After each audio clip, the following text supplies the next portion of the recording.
Journalist Sara Firth knows firsthand about making it out of the ravages of war and escaping the possibility of death. When Putin started his invasion of Ukraine, Firth had to be smuggled out of the eastern Donetsk region in a daring rescue mission. She has since made her way across the country and into Poland, making her way west to safety. And she made her own rescue of sorts of a brave little dog she named Lucky. Sara Firth joins us now live from Hrebenne in Poland near the Ukrainian border. Sara. Hello, yes, and I've got someone who is very keen to meet you all. So this is Lucky, my little dog from Donbass. As you said, we evacuated from the Donbass region down to Kiev. And then Lucky was in the bomb shelter with me in Kiev for about a week.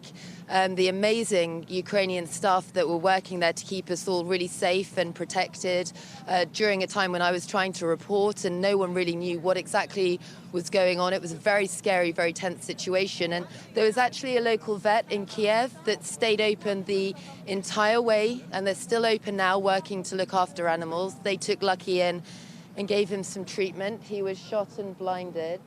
But he's recovering really well. We made that long journey with civilians from Kiev last week and took the train, 13 hours on the train and overnight in Lviv, speaking to civilians all along the way, mothers with their children who'd been parted from their families.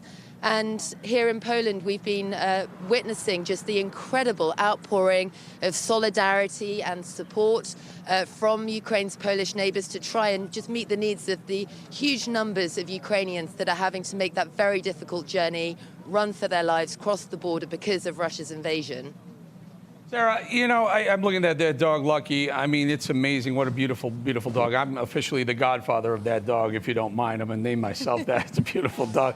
You know, but I look and we talk about the, you know, all the fighting that's going on, but there is a human expense, and you're there at a refugee center. Do you feel safe? I mean, we lost a couple, you know, we're journalists, right? We lost a colleague yesterday or today, earlier today. We have another former colleague of mine who's in critical condition, I understand. Do you feel safe? My thoughts are so with our very brave colleagues that have stayed on the ground in Ukraine to keep witnessing what Russian forces are doing, to keep reporting what is actually happening there on the ground. And as you said, you know, some colleagues so tragically have already been killed in this conflict, and our Ukrainian colleagues too, you know, my Ukrainian crew that have been covering this story not just since the invasion, but for the last 8 years when the world largely, they said, looked away, and Russia was right there in those occupied territories, you know, around Donetsk and Luhansk. You had Crimea occupied in 2014, and our Ukrainian colleagues just reporting the whole way through. So you know, every single day we're hearing these stories from people who are escaping from across the border from areas under very serious Russian attack. The stories of what they've been through are just absolutely horrifying. And of course, so many civilians, so many of our colleagues still there on the ground, and those attacks escalating every day. So it is a truly awful situation. Here in Poland, you know, you do feel safe. There's been this incredible welcome from the volunteers that you can see all around us. Right. And the volunteer shelters providing food and warmth, but you know, thoughts very much with the people and civilians still on the ground in Ukraine right now. Sara Firth and Lucky, you know, they say who saved who. Sara, we're beautiful That's dog, and please from us here, stay safe. Thank you for joining us. Thank you.